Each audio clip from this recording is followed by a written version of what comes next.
Welcome to today's BlackBerry webcast, from GitHub to production, Enterprise Application in Minutes. I'm Rich Balsewich, a senior enterprise developer at BlackBerry, and today my colleague HyunJun and I will be demonstrating a cool technique to getting enterprise-grade applications out the door quickly using the BlackBerry 10 platform and open source assets readily available on the internet.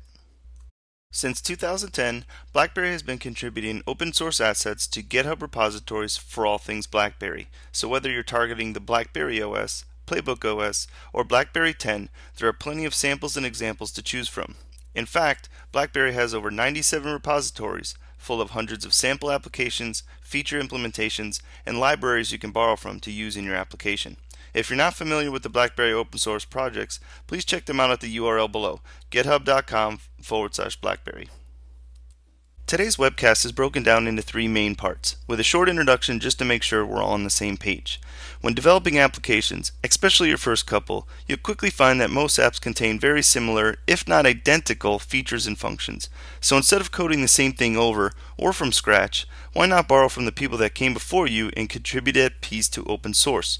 That way you can focus your coding on the features that make your great idea unique. So part 1 focuses on the samples we will use to create the native BlackBerry application for this webcast. We will navigate the sea of source code and identify the 5 main samples that we will borrow from. In part 2 we will switch to the Momentix IDE and start to sew the GitHub samples together using a technique I call code and paste. What's code and paste? Well, it's a two-step process in which the first, get the sample project working from GitHub, as seeing a feature in action makes borrowing it that much easier. Then, for the second step, I'll extract and paste the functions and parameters into my app project, and voila, my app now does the same that the sample does. It's quite an obvious approach, but also very effective. For part 3, my colleague HyunJun will take over and show you how to leverage the BlackBerry 10 enterprise service to deploy your application. With just a few clicks, you can take this project and deploy it to your employees in your organization. So, before we go any further, let's set some context to actually what we're talking about when we refer to an application. So, to set some context, let's define what is an application. Well, that depends on who you ask, right? By definition, an application is a program that performs one of the major tasks for which a computer is used. But if you ask my manager, an app is a program that needs to be finished yesterday. Any developer would say, an app is something hard or unpleasant my manager wants done yesterday. But to me, an application is nothing more than a set of features crammed together that makes sense for a particular organization. So if you can flesh out all of the features through requirements gathering, then you should be able to use this GitHub to production approach to rapidly develop some cool applications and not single feature crap apps. So let's take a look at some of those common features and functions found in almost every enterprise application. The most common features can be grouped into 5 high-level categories. These days, mobile applications usually have a clever user interface, use some sort of networking to communicate with the outside world, work with data whether it's read, write, or transmit, leverage the available platform features in some capacity, and every app should interact with the ecosystem in which it runs. As an example, integrating with the user's calendar, contacts, or other applications running on the device. Most users will not tolerate using an application that does not tie in with their everyday life and usage of their device. In the hundreds of enterprise mobile applications I've built, the number one most common application that companies tackle first is to create a simple app that reaches critical resources behind the firewall. So this includes things like web links to existing dashboards, key reports, or company intranet sites. But it's simple apps like these that have an insane amount of impact on employees' efficiency and productivity. Instead of taking out their laptop or messing with VPN profiles, BlackBerry users can easily switch to the workspace and immediately access content behind the firewall. So before we get started, let's take a quick look at the end result of this webcast, a native BlackBerry 10 carousel of critical links launcher. Instead of using a boring list to display our critical links, we chose a carousel UI to spice things up. When a user selects any of the carousel items, the app invokes the browser to an encoded URL, in this case, the BlackBerry developer site. If the user wants to return to the app, they must swipe from the bottom and select the application. Notice, the BlackBerry 10 platform is true multitasking, as both the browser and app remain running until closed. Clicking the X closes the browser and returns the user to the application. An additional experience encoded for the user in this sample is the ability to launch the URLs as a card. If you're not familiar with the concept of cards, please review the invocation framework documentation. But in summary, a card provides a user with the content within the application. This means their URL will render in a web view, keeping them from having to switch back and forth after they've completed the task. This is a great approach for websites that are mobile friendly and do not require the navigation functions of the browser. To change preferences, the user swipes down from the top to show the settings option icon. Within the settings window, the user can change between invoke as browser or invoke as card. The cool thing about the settings window is that it also demonstrates how you can store user preferences within your application. Just another feature that's already been coded and contributed to open source, so you don't have to write it from scratch. One other feature of this application I'd like to demonstrate is the ability to invoke a pre-populated email from within the application. This is a great feature to include anytime you'd like user feedback. In this case, if the user would like to have a new quick link added to the carousel, they can instantly send an email with the link to the developers supporting this application. Of course, you could create the app in such a way that it dynamically adds the URL to the carousel, but we'll save that feature for another time. So let's move on to part 1, understanding our application in 5 samples. We'll go through each of the 5 high-level categories and locate the BlackBerry GitHub samples that map to the features we need to create that sweet carousel project we just saw. First up is our clever user interface. For this project, we chose the carousel effect.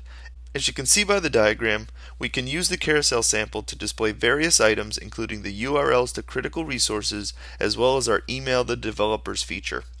The bit.ly URL listed below links to the carousel sample on GitHub. As you can see by this sample, it does not provide much more than the carousel user interface, which is actually a good thing since we can use this project as our base and not have to remove a ton of unwanted or needed features.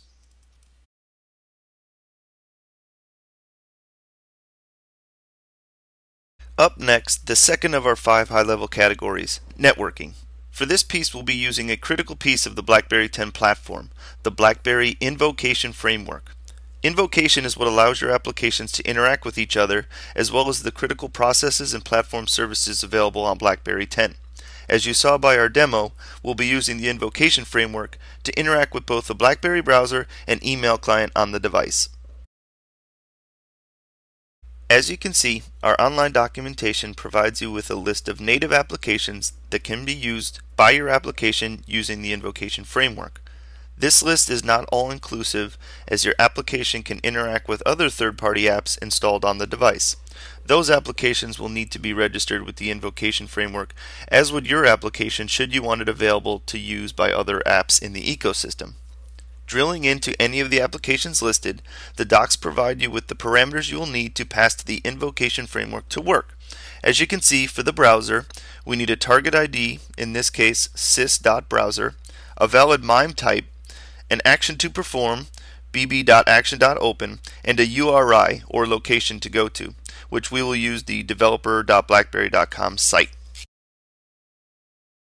The bit.ly URL links the invocation client sample on GitHub. This sample provides you with an application skeleton you can use to test invoking all of the applications you saw listed on our site. So let's check out the invoke client sample. For this example, let's go ahead and set the invocation type as application. Then we need to specify the action for the invocation, which is bb.action.open. Notice there's a few others to choose from, including custom in the list. Ignore the MIME type, as text/plain is fine.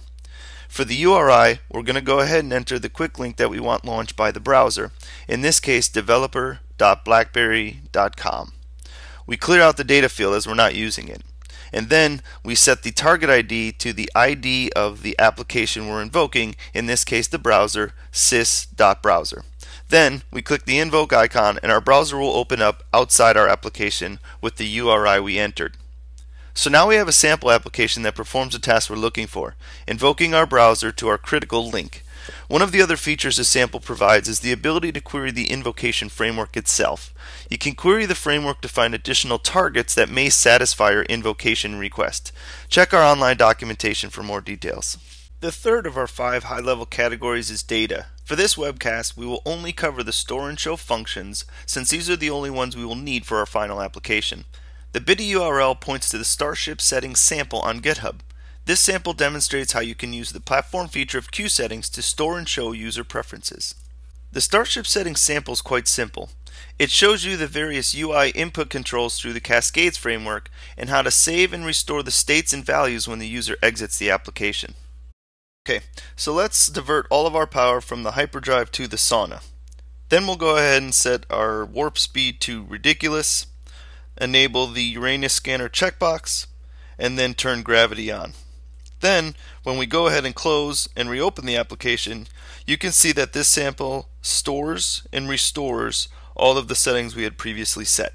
So we'll use this feature later on in our final application for storing user preferences, whether they want to invoke our critical links in the browser or as a card. The fourth of our 5 high-level categories is platform features. For this category, I'm going to be using the always-on encrypted bidirectional VPN tunnel that is the BlackBerry connection service, or what I refer to as the secret sauce of BlackBerry.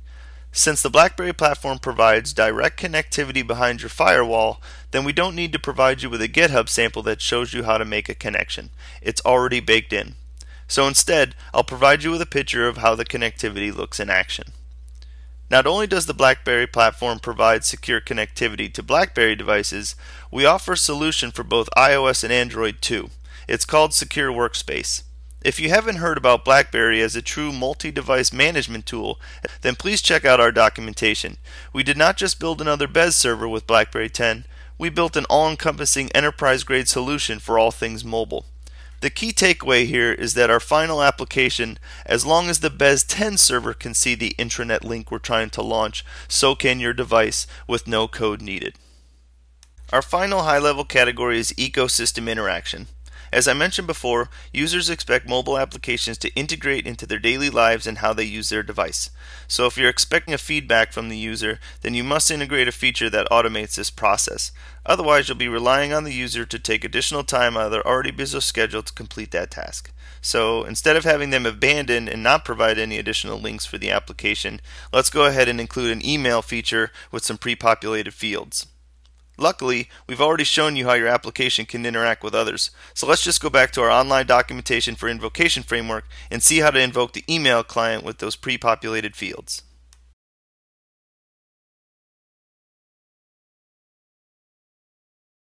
As you can see, working with the invocation framework for email is very similar to how we used it for the browser. We're going to specify a target ID, an action, and a URI in the form of a mail to. That's all we'll need to do to include an email feature in our application. Let's jump back to the invoke client sample that we used for the browser. In this case, we'll use the same invocation type as application and the same action, the bb.action.open. In the URI field, instead of using the browser link, we'll go ahead and use the mail to reference as well as provide the subject for the email that we want pre-populated. In this case, we'll just use the word hello. Now we'll specify the target ID specifically for the email client, which is sys.pim.uib.email.hybridcomposer. Click invoke and see what happens. It invokes the email client application with the pre-populated fields. Now that we've identified all of the 5 high-level category samples we'll use to construct our final application, let's move into the Momentix IDE and sew all those GitHub samples together. Before we get started, let's go grab the GitHub repository link so we can import the projects into the main IDE. We'll grab the repository that holds the carousel link first, since we'll use that as our base project. In the Cascades community samples, grab the HTTPS clone URL on the right-hand side. And all we have to do is right-click in our Project Explorer workspace and select Import. We'll select the import project from GitHub, providing the URI. The source Git repository should pre-populate the URI that we copied to the clipboard from GitHub. For the branch selection, I could just click Next. For my local destination, since I've already done this process before, I have to rename the directory. You shouldn't have to, but in this case I'll just choose Community Samples 2. Once the wizard is done setting up your working directory, just click Next to list the projects that are available in that GitHub repository. Deselect all and scroll down and check the carousel box to import that project.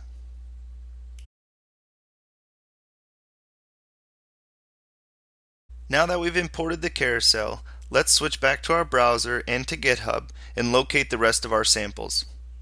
The other samples are located in the Cascade Samples repository, so let's repeat the same process of selecting the HTTPS clone URL and copying that to clipboard and importing it into the IDE Project Explorer.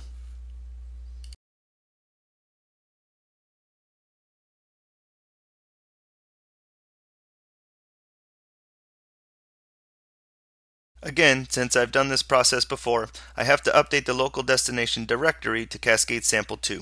Repeat the same steps we did before for importing projects by deselecting all first and then scrolling down until you see the two projects we need, Invoke Client and Starship Settings. Since we're using the invocation client twice and cheating with the networking piece by using the BlackBerry connection service, you should have three main projects in your workspace: the Carousel, Invoke Client, and Starship Settings. Let's start with the Carousel app. Let's quickly cover some key features that have already been coded in the Carousel application. Most Cascades applications have the same tree structure, with a source folder which contains your C and C++ files, an assets folder which usually contains your UI elements like your QML pages and your images, a bar descriptor file, and an icon.png which serves as your home screen icon. The main CPP file is the entry point for this app, and one of the first functions I include in any of my applications is the ability to debug to the console. Since I want that function available to my entire app, this is usually where I put it. Cool thing, it's already been coded for us in this app.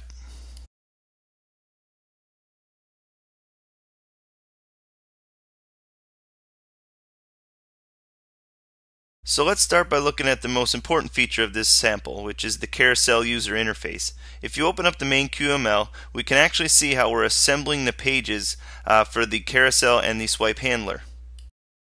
If we take a look at the swipe handler object, we can see that this is where our touch events are handled. We want to track when the user lifts their finger to check to see if whether they clicked on one of the icons or not. And if they did, use that as a trigger point to launch the invocation, whether it's to the browser or to the email feature we'll add to this application. Since we're going to be using the invocation here at this point, let's jump over to the invocation client and see how that application functions. Let me do some quick house cleaning before we open the next project.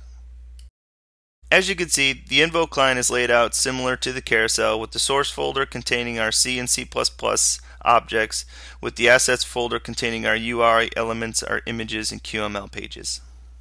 If you remember back to the demo of our Invoke client, it had an Invoke button and a few drop downs and a text field that we filled out. As you can see by the code, it's doing nothing more for the drop downs in the text fields, but setting the values to the _app context. This is just one way to make QML variables available to C++.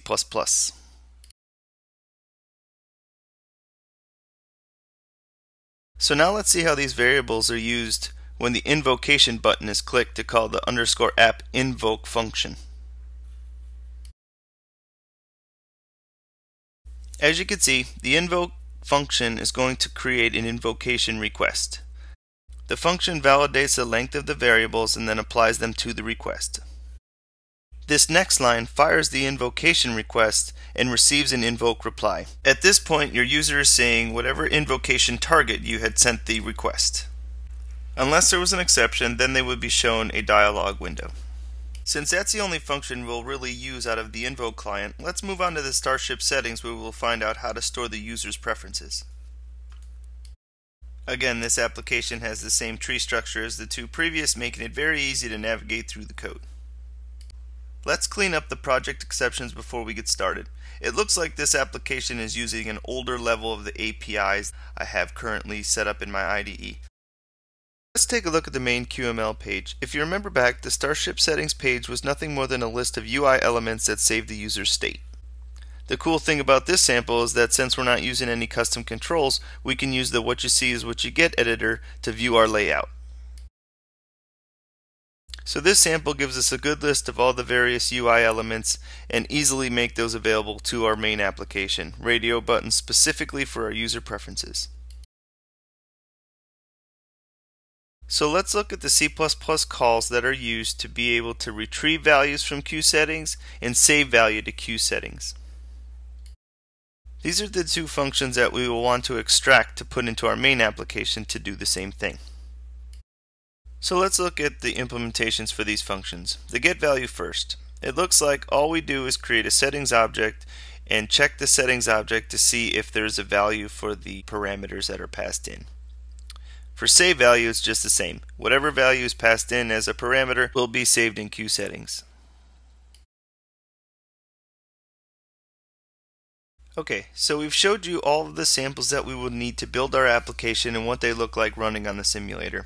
Then we showed you the source code of what you will need to extract from each project to create our final application.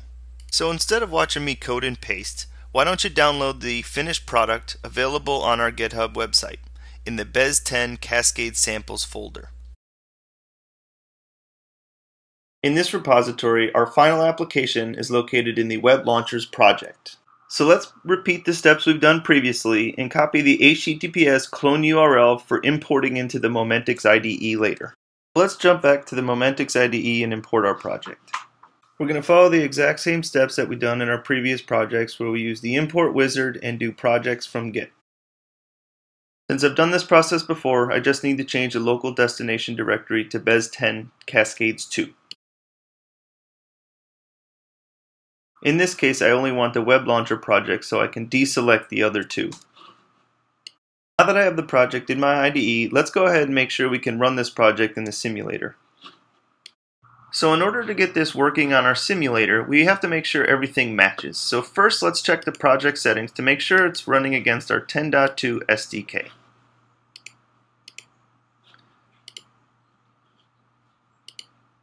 As you can see, once I change the API level, it'll go ahead and run and build the application in the background.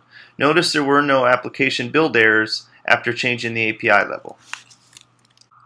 Okay, so now we could go back and make one more change. Since the original carousel application was built against the Z10 simulator, I want to make a simple change to the carousel items to make sure they'll render correctly in the Q10 simulator running my 10.2 SDK.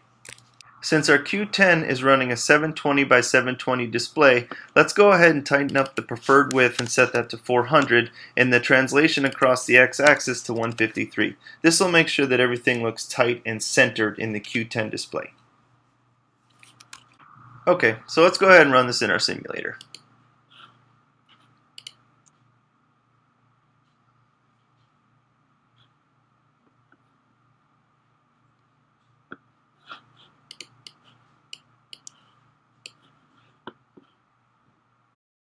Now that we have our carousel running in our simulator, let's go back to the Momentix IDE and look and see how we implemented each feature. Just like all of our other projects, the web launcher application is laid out in just the same way, where we have our assets folder containing our UI elements and our images, and also our source folder which contains our C and C++ libraries. Since the carousel is the base project for our application's UI, let's take a look at the other QML pages we've added to construct the user interface. Let's start with the card page QML. If you remember back to our application, we gave the users a setting option that allowed them to invoke a URL as a card or invoke it in the browser. If they chose invoke as a card, this would be the page that would be displayed to the user. As you can see, for this page, we've constructed nothing more than a container, made it a scrollable container, and then within that container we added our web view, which is what the URL will point to when the user clicks on the icon. Let's take a look at our main.qml page next.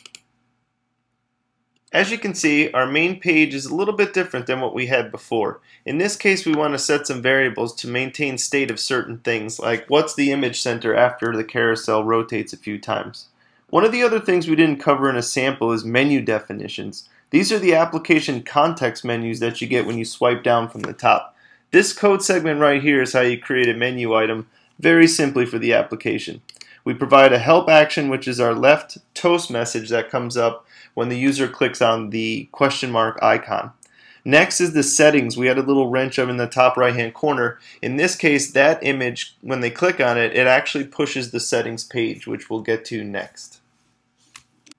Some of the other things to note on this page is the onCreationComplete function. If you take a look at it, this is where we actually call the value to go into QSettings and find out what was that user preference that they set, which was the app.getValue for, if you remember from our Starship settings application. And then finally, if I scroll down, you can see similar places where we're setting up the carousel and the swipe handler for our image rotation. And finally, we actually attach the two objects we need that we're going to use in our menu definition. So a system toast when they click on the help icon, and a component definition for the settings page, and that's when we go to the user preferences page. So let's take a look at that next. Okay, so the cool thing about the settings page, if we open it up, is that we can actually use the what you see is what you get editor. So if I click here and select the BlackBerry 10 keyboard, you can actually see the page in action, which gives you the ability to move things around and actually see how it is rendered without having to go in and build and run your application. But let's go back and look at the source for this page so we can actually see how do we call the functions that save the user preferences when they select whether it's invoke as card or invoke in browser. So if we scroll down, we can see our container of radio buttons, and with each radio button a value is set as card or as browser. And when the selected index is changed, we not only print a debug console of what they selected, but we also call our application save function, which is our save value for. And if it's a card, we set it as true, and if not, we set it as false.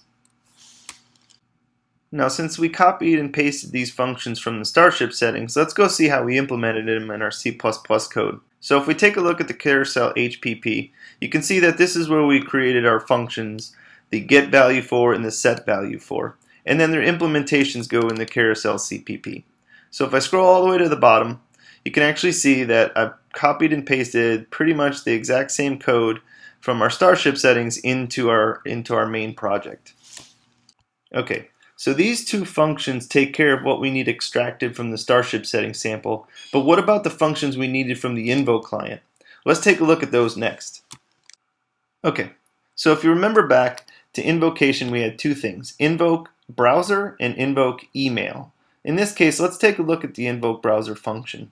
If you remember back from our online documentation, creating an invocation request was nothing more than setting a few things on the request itself.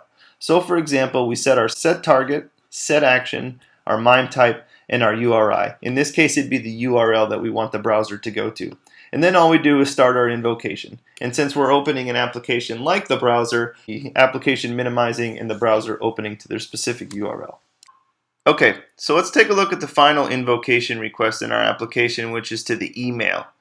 If you can remember back to our online documentation, it's pretty much the same as the browser, where we create an invocation request, we set a few things like the target, the action, the MIME type, and the URI. In this case, we're doing a pre-configured email, so we'll set it as a mail to URI, the email address, and the subject that we want to pre-populate. Then it's nothing more than doing our invocation manager and invoking the request. Okay, so that covers our two major invocation requests inside the application. So let's speed things up a little bit. Instead of going feature by feature and looking at it, we covered the basics, the Starship settings and how do we save our user preferences, and how do we use the invocation, whether it's to the browser or to our email client. Since those are the major critical pieces of our application, let's fast forward and assume you're going to go ahead and take a look at the rest of it on your own. The final part of this webcast is the deployment through the BES Enterprise Service 10. For that part, I'll hand it over to my colleague HyunJun Jung. Take it away, HyunJun. Thank you, Rich, and welcome to GitHub to Production, Enterprise Application in Minutes, Part 3. I am HyunJun Jung, a senior enterprise developer at BlackBerry. Rich has demonstrated a very nice technique to leverage when developing applications for your enterprise. Using samples created by BlackBerry or by the open source community will allow you to build applications faster without having to reinvent the wheel for many common features in your application. Let's take a moment to look at the mobile enterprise landscape. Enterprise applications are more than just web pages and content. Enterprise applications most often need access behind the firewall. Access behind the firewall requires IT departments to manage these resources and the corresponding endpoints. BES 10 simplifies and provides your IT department the ultimate control of device management, security, unified communications, applications management, and now container-based management of Android and iOS devices. What do I mean by simplify? From a developer's point of view, there is just a single point of contact a development team needs to contact in order to get your application deployed to its intended end users. From an administrator's point of view, it allows the admin to set up software configuration and deployments for users and groups, through a single unified interface. Having BES 10 in your environment leverages a single outbound firewall port to establish an always-on, trusted VPN-like connection to your mobile devices. No additional change requests needed to allow your application to access resources behind your firewall. So you have stitched together your application using GitHub and modifying the code to meet your needs. Now you're ready to deploy your code. You as a developer need to understand how your organization is laid out. Oftentimes, organizations need to manage access to applications based on roles and groups, enforce security policies, and manage physical devices. Oh, by the way, take your application and deploy it to end users, such as Denise, Phil, and Jane, who might be in your sales department. Understanding the security policies for both the device and applications will help you get your application deployed quicker in your environment. To learn more about the process for deploying your application in a BES 10 environment, see the Installing a BES 10 Development Environment video on the BlackBerry Biz blog. To understand the big picture, let's walk through a scenario of setting up a user for the first time. This way we can walk through the complete end-to-end process of setting up a device through to application deployment. Ed, a new employee at your company, needs to get mobilized immediately. He has just been handed a brand new BlackBerry and is looking to get access to applications behind the firewall. Prior to gaining access to corporate resources, Ed needs to contact his IT department to have his device set up and configured to his company IT policies. As you can see here, the IT administrator adds a software configuration to Ed's profile so he can activate the device. Activating a new BlackBerry is accomplished simply by adding a corporate account. At the end of the provisioning, the device is allowed access to the corporate network, typically through the use of BlackBerry Balance. No messy VPN profiles to set up, no additional passwords needed to get going immediately. Okay, so there was a bit of magic behind the scenes that I did not show you because the BES administrator had to create an activation password for you to activate your device. Once your BES administrator sets this up for you, you should be good to go. Oh, by the way, if you ever delete your workspace for any reason, and you want to recreate the balanced workspace, you have to ask your BES administrator to set up a new activation password for you to activate your device again. As you can see here, BlackBerry World for Work is organized to show all installed applications for work, enterprise applications that are available to be downloaded, and provides a listing of all whitelisted public applications that can be used within the workspace. Prior to starting this screencast, I made a request to my BES 10 administrator to deploy the application that Rich developed from the GitHub sample. I requested the BES administrator to set up the application as required under my software configuration. As you can see, my BlackBerry World for Work has been updated with the carousel application that Rich developed. No need to manually download the application, since it was automatically installed onto my device.